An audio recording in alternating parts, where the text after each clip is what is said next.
and welcome to highlights of the 2011 Formula SimRacing World Championship.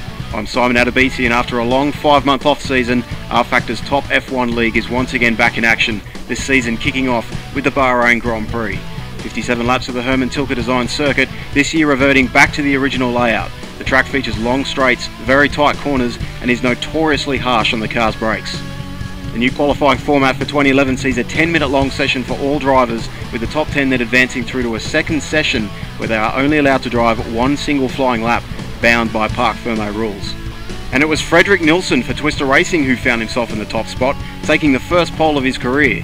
He was followed by reigning world champion Bono Huis and Jarkko Mäkinen for Precision Motorsports. David Greco qualified in 4th ahead of Artse Kirchhoff, and Morgan Moran set an impressive time, putting the brand new ATR Silverline team into 6th on the grid. The McCourt Racing team made up the 4th row of the grid, just ahead of Jon-Erik Saxon, driving for the Aero F1 team, who have returned to FSR after a 2-year absence. The newly badged Estrada DHR team, now known as GT Amiga Racing, qualified in 10th and 11th. Veteran teams Faster Than Speed and Go Speed struggled in qualifying, finishing well down the order. Disaster struck Twister even before the race start, with pole sitter Frederik Nilsson suffering an electrical problem on the formation lap and being forced to retire. To the race start, and Jarkko Mäkinen had a much better launch than his teammate Huis, but Huis stayed on the inside and maintained first position into the first turn. All of the drivers made it cleanly through turn 1, except for Morgan Moran, who spun on the exit, and Rasmus Tali, who ran a little wide out of turn 2. Kirchhoff then outbroke himself into the tricky turn 9, making it back onto the track into 8th place. Having started in 11th position, Rudy Van Buren was now incredibly up into 4th position in his first ever FSR race. After an eventful opening lap, Huis was in the lead ahead of Mäkinen, Greco and Van Buren. Just behind were Tali, Boumelainen and Lucas Euler, who had also made an impressive start to get up into 7th place from 14th on the grid. Back in 10th position, Saxon tried to retake a position from de Wit, but the two made contact, with Saxon losing several positions. However, de Wit could not hold off Lee Morris, who passed him for 9th place a couple of laps later. After his off-track excursion, Kirchhoff then caught and passed Euler for 7th place, and began to catch up with the McCourt duo of Tali and Boumelainen, who were being held up by Van Buren in 4th. As Huis slowly extended his lead, 2nd place Mäkinen was being hounded by Greco, who, despite being faster, could not find a way through Mäkinen's dirty air. Further behind, ATR driver Moran was charging through the field after his first lap spin, now up into 11th place, just ahead of his teammate Alain Fogt. Too Fast For You driver Blair Disley seemed to be struggling on the Sakhir circuit down in 13th position, a long way off the pace of his 3rd place teammate Greco. In 4th position, GT Amiga driver Van Buren was unable to hold off the two McCourt cars behind him, with Tali and Boumelainen both finding their way through. Kirchhoff would then follow through in the next sector, dropping Van Buren into 7th position. On lap 8, de Wit made an uncharacteristic mistake, slipping off the circuit and losing several positions. Meanwhile, Moran continued to move up, making a somewhat awkward pass on Lucas Euler and then on Lee Morris a few laps later. At the front, Bono Huis was slowly but surely edging out a gap on teammate Mäkinen, who was unable to shake off 3rd place Greco.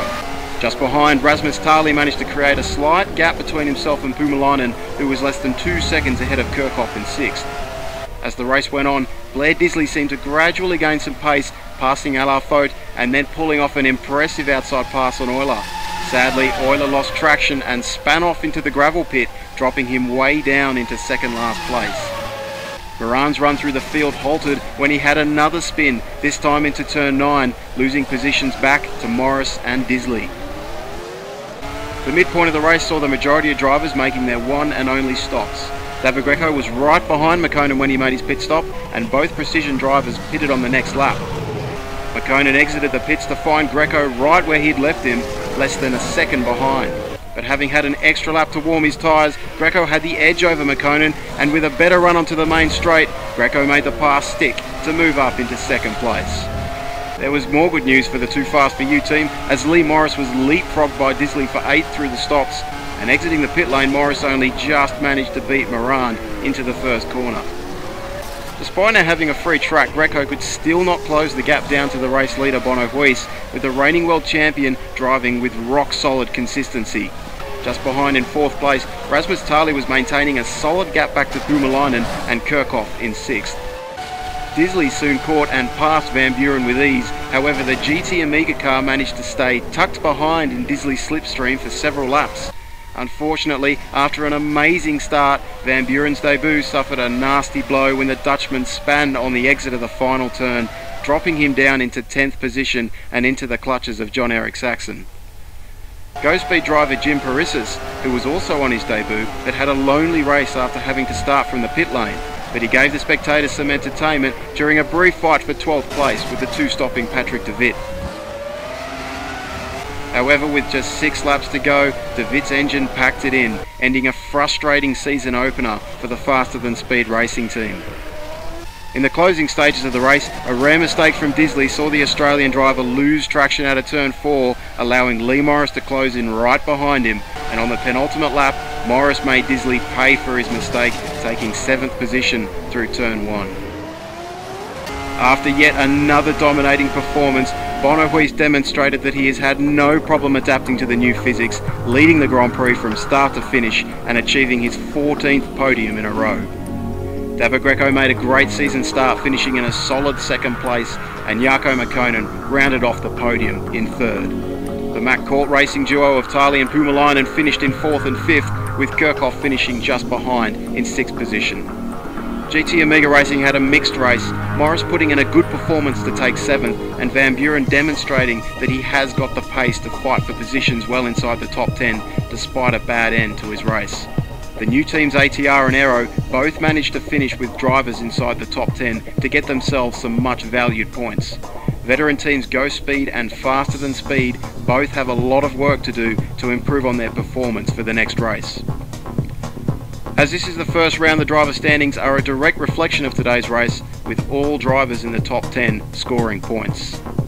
The Constructors' table sees Precision take an early lead, with the Too Fast For You and McCourt teams tied for 2nd place. A little further behind, Twister Racing are in 4th, and GT Amiga Racing, ATR and Aero all scored points.